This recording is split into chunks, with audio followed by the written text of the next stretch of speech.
Through this video, we will study the basic elements of psychoanalytic theory. So let's first see what psychoanalysis is in general. Psychoanalysis is the study of the human mind. And when we say the human mind, it not only includes the conscious mind, but also those parts of the mind that we are not aware about, that is the unconscious. The unconscious part of the mind is an important area of study in psychoanalysis. We all have so many desires and dreams, but some of our desires are not socially acceptable.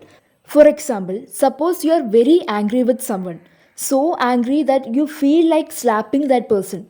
But deep down, you know that slapping is not socially accepted, so you repress that feeling. Now, what happens to this repressed anger? It gets stored in your unconscious mind. So, the unconscious acts like a repository or a storehouse where these feelings that we repress get stored. Not only does it include our repressed feelings like fear or anger, but it also includes our traumatic experiences, libidinal drives, and unresolved conflicts that we didn't even know existed. And whatever lies there is revealed through one's dreams, mistakes, slips of tongue, gaps in speech, repeated actions, etc. This idea is the base on which psychoanalysis is built. That is, we all have an unconscious which contains our repressed feelings or hidden instincts, and these are revealed only through our dreams, mistakes, slips of tongue, etc., which has to be studied in order to understand the unconscious mind. The unconscious that we are talking about is a huge part of our mind. If we compare our mind to an iceberg, the conscious part, which is visible to us, would not be even one third the size of the hidden unconscious part.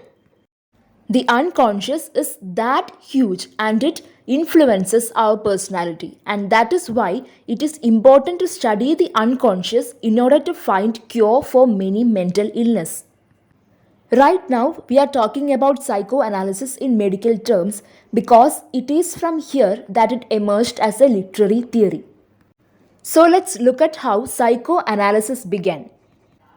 In earlier times, mental disorders were understood in anatomical terms. That is, in the earlier times, doctors were concerned about the body and not the mind while they were dealing with patients who suffered from mental illness. For example, hysteria. Hysteria is a mental illness. When a person is affected by hysteria, he shows extreme emotions like fear or anger. Shockingly, in the earlier times, it was believed that hysteria was caused because of the wandering of womb in a woman's body. Let alone the womb, it had nothing to do with the body, and they also believed that only women would be affected by hysteria. Now it sounds foolish, but during those times, doctors seriously thought that this was the cause of hysteria. Later, in the 19th century, new studies were made which showed that the cause of hysteria is psychological. That is, the cure was always in the mind, not in the body. A major part of those revolutionary studies which brought change in the medical field is made by none other than Sigmund Freud. Freud is an Austrian neurologist who is called the founder of psychoanalysis, and he also coined the term psychoanalysis. He has put forward a lot of important theories like the id, ego, superego, Oedipus complex, psychosexual development stages, and so on, which has influenced not only the medical field but also literary theories. We will study in detail about him in other videos. Here, the important point is that Freud understood that mind is a very important element.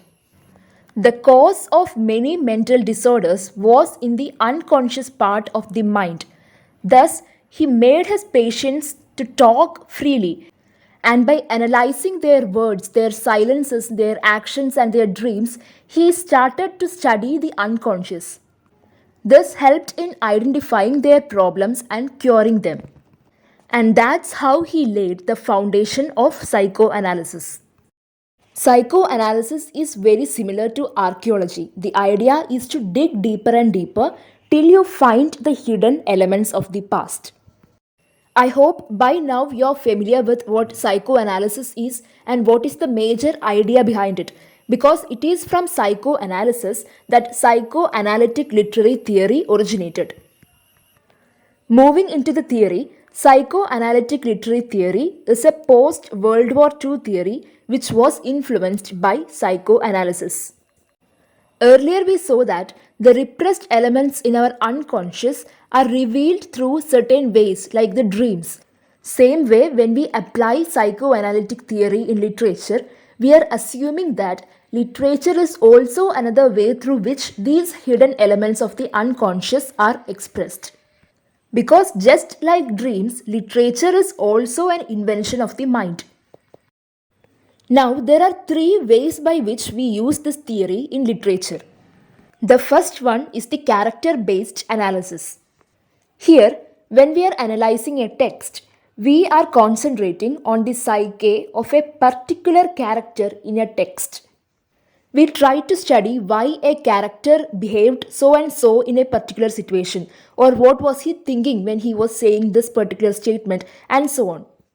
For example, there is a famous study made by Ernest Jones on Shakespeare's Hamlet.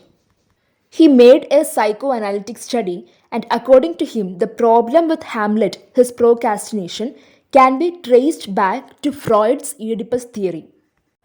That is, according to Ernest Jones, because of Oedipus complex, there was a desire in Hamlet to kill his own father. So when his uncle did it, it was as if his uncle was fulfilling his own desires. Thus, Hamlet found it difficult to punish his uncle Claudius. This is an example of the evaluation of the text where the mind of the character in the text is studied. The author based study is another way how we apply this theory in literature. Here, the idea is that the works express the unconscious desires and anxieties of the author. The characters in the work are a projection of the author's own psyche, that is, they reflect the unconscious mind of the writer. So the theorists believe that if the author is writing something, even if he is writing a fantasy novel or something that includes magical realism, it somehow has some relation with the author's life. An example would be the psychoanalytic studies about Sylvia Plath, which were made based on her own works.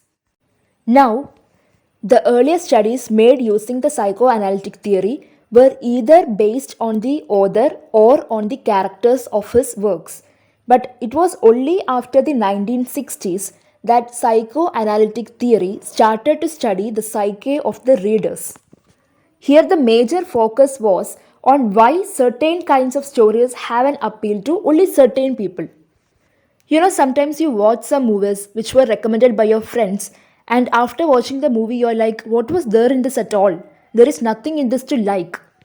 We simply say that this movie was not my type or this doesn't suit my taste. So, why is it so that the same movie is seen differently by two different people? Norman Holland gives an explanation to this. He says, source of pleasure that a reader derives from a text lies in the transformation of unconscious to culturally acceptable meanings. Sigmund Freud, Carl Jung, Jacques Lacan, and Slavoj Zizek are some important theorists associated with psychoanalysis. We will study about them in the coming videos. I hope the concept of this theory is clear to you all.